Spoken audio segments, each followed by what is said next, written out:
Hello friends, welcome to my YouTube channel extra lectures. आज हम पढ़ेंगे रेफरेंस।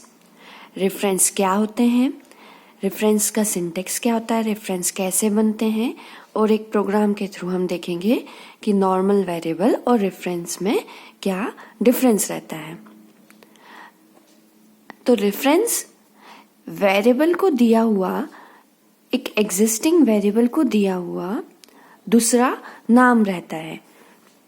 रियल लाइफ में अगर हम देखें तो जैसे हमारा एक नाम है और एक निकनेम है, हमें लोग दूसरे नाम से भी कॉल करते हैं, तो वैसे ही रेफरेंस रहता है उस एग्जिस्टिंग वेरिएबल का एक और नाम। जब रेफरेंस बनता है, जैसे ही रेफरेंस इनिशियलाइज होता है, हमें तुरंत ही उसमें वैल्यू डालनी पड़ती है। जब रेफरेंस बना है तो उसके बाद या तो हम उस वेरिएबल को कॉल कर सकते हैं या जो रेफरेंस बनाया है उसे कॉल कर सकते हैं। दोनों सेम ही चीज रहेगी।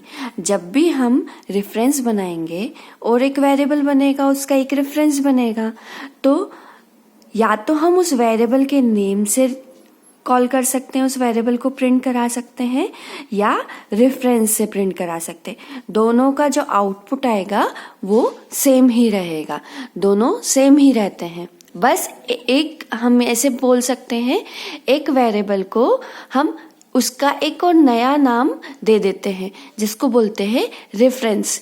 कैसे बनेगा रेफरेंस, सिंटेक्स क्या रहेगा, एक इंट आई इक्वल्स टू 10, एक नॉर्मल एक्चुअल वेरिएबल है जिसका नाम है आई, जिसके अंदर वैल्यू है 10। अब रेफरेंस कैसे बनाएंगे इस आई वेरिएबल का, int reference are equals to I. Reference variable में बस यही ध्यान रखना है, जब भी हम रेफरेंस वेरिएबल बनाएंगे तुरंत ही हमें उसे इनिशियलाइज करना पड़ता है। जब भी हमने रेफरेंस वेरिएबल बनाया है, ऑन स्पॉट हमें उसे इनिशियलाइज करना पड़ता है। जैसे हम नॉर्मल वेरिएबल में क्या करते हैं, इंट आई, लेटर ऑन हम बाद में इस आई की वैल्यू इनिशियलाइज करेंगे, बट रेफरेंस में ऐसा नहीं होता है। रेफरेंस में जब हमने रेफरेंस बनाया है तभी हमें उसे वैल्यू असाइन करनी पड़ती है। तो यहाँ पे रेफरेंस कैसे बनाया, इंट एंड का सिंबल लगाया, यहाँ पे एंड की सिंबल को हम कैसे रीड करेंगे, इंट रेफरेंस। इंट के तुरंत बाद बिना स्पेस दिए हमने एंड यूज किया, स्पेस देके वेरिएबल या उस रेफरेंस वेरिएबल का नाम यहाँ पे है आर, और इक्वल्स टू क्या असाइन कर दी, आई की जो वैल्यू है क्या असाइन कर दिया हमने, आई। तो एक आर नाम का, इस आई का एक और नाम आ जाएगा, क्या आ जाएगा, आर। मेमोरी सेम ही रहेगी,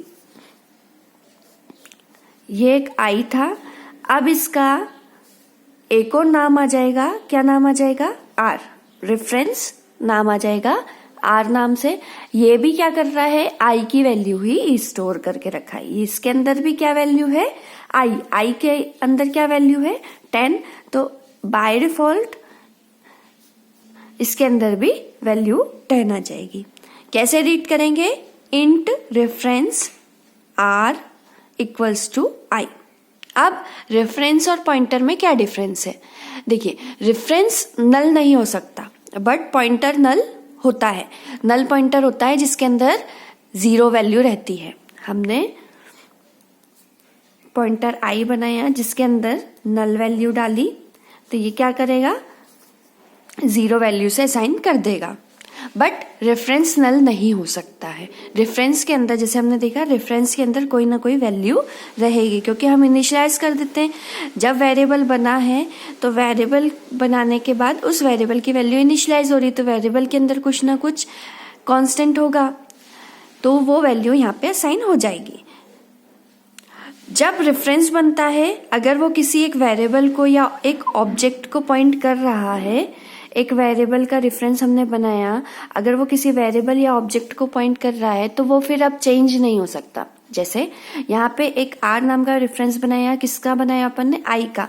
तो अब ये बाद में एक एफ नाम का अगर दूसरा वेरिएबल बनाए तो ये आर अब एफ को पॉइंट नहीं या इसकी वैल्यू को रिफर नहीं करेगा। ये फिक्स हो गया है कि ये आई का ही रेफरेंस है। अब एफ के लिए हमें दूसरा रेफरेंस बनाना पड़ेगा। ये आर इस आई का रेफरेंस है, तो रेफरेंस चेंज नहीं होता। अगर किसी वेरिएबल का एक रेफरेंस या किसी एक ऑब्जेक्ट का रेफरेंस हमने क्रिएट किया तो अब वो उसे ही पॉइंट या उसे ही रिफर करेगा। बट पॉइंटर में क्या होता है, पॉइंटर स्विच कर सकता है, पॉइंटर चेंज हो सकता है। कभी एक वैल्यू को पॉइंट कर रहा है तो इंक्रीमेंट डिक्रीमेंट होने के बाद या हम उसमें दूसरा एड्रेस स्टोर कर देंगे या किसी और वैल्यू को पॉइंट करेगा तो वो दूसरी वैल्यू को पॉइंट कर सकता है, चेंज हो सकती है उसकी वैल्यूज। रेफरेंस कब इनिशियलाइज होगा, जब बनेगा। जैसे ही डिक्लेयर हुआ वैसे ही हमें उसकी वैल्यू असाइन करनी पड़ती है। बट पॉइंटर में ऐसा नहीं होता, पॉइंटर हम बना के रख देते हैं, लेटर ऑन हम उसे वैल्यू असाइन कर देते हैं। तो ये कुछ डिफरेंस है पॉइंटर और रेफरेंस में। अब एक प्रोग्राम देखते हैं हम, रेफरेंस और नॉर्मल वेरिएबल में क्या डिफरेंस रहता है और किस तरीके से हम रेफरेंस बनाएंगे। तो इस प्रोग्राम हमारा स्टार्ट हुआ, hash include iostream, header file include करी हमने, using name space STD, main function start हुआ। मेन फंक्शन पूरा कंट्रोल यहाँ पे आया। जैसे ही मेन फंक्शन स्टार्ट हुआ, इंट आई करके एक वेरिएबल बना और फ्लोट एफ करके दूसरा वेरिएबल बना। इंट रेफरेंस आई आर, क्या वैल्यू गई इसके अंदर, आई, तो एक आई का आई आर नाम से रेफरेंस बन गया। Float reference F R equals to F, क्या वैल्यू गई, एफ, तो एफ का एक और रेफरेंस बन गया एफ आर। अब हम या तो इसे प्रिंट कराएं या इसे प्रिंट कराएं, दोनों की सेम वैल्यू आएगी, देखते हैं। आई के अंदर क्या वैल्यू दी हमने, 10। सी आउट वैल्यू ऑफ आई की वैल्यू क्या है, 10, सी आउट में आएगा। कंसोल पे क्या दिखेगा, वैल्यू ऑफ आई क्या है, 10। नेक्स्ट लाइन देखते हैं, एंडल आया, एंडल से नेक्स्ट लाइन में आई control. C out reference value of i r, reference value of i r print कराया। आई आर के अंदर क्या है, 10। तो वेरिएबल लिखे या रेफरेंस वेरिएबल लिखे, दोनों का आउटपुट जो आ रहा है वो सेम ही है, मेमोरी लोकेशन सेम ही है, आउटपुट शेयरिंग सेम ही है। फिर एक और एग्जांपल देखते हैं, एफ के अंदर क्या आया, 11.11। सी आउट वैल्यू ऑफ एफ क्या है, 11.11। सी आउट एंडल आया, नेक्स्ट लाइन में आया, c out reference value of f are,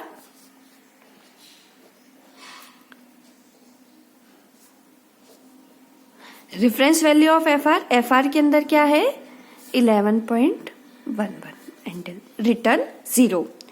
तो क्या समझे हम, जो वेरिएबल रहता है और रेफरेंस वेरिएबल रहता है उनकी मेमोरी लोकेशन सेम रहती है, वो सेम मेमोरी लोकेशन शेयर करते हैं, सेम वैल्यू शेयर करते हैं। अगर वैल्यू में वेरिएबल की वैल्यू में चेंज होगा तो वो रेफरेंस वेरिएबल की वैल्यू में भी चेंज होगा, और दोनों सेम रहते, दोनों के आउटपुट सेम ही आते हैं। तो या तो हम वेरिएबल लिखें या रेफरेंस वेरिएबल लिखें, दोनों एक ही बात है। सो रेफरेंस टॉपिक क्लियर है आप लोग को, क्या होता है रेफरेंस, कैसे बनता है, और उसका एक प्रोग्राम के थ्रू हमने देखा कि रेफरेंस को कैसे क्रिएट करेंगे। So thank you, like, share, comments, subscribe my channel, extra lectures.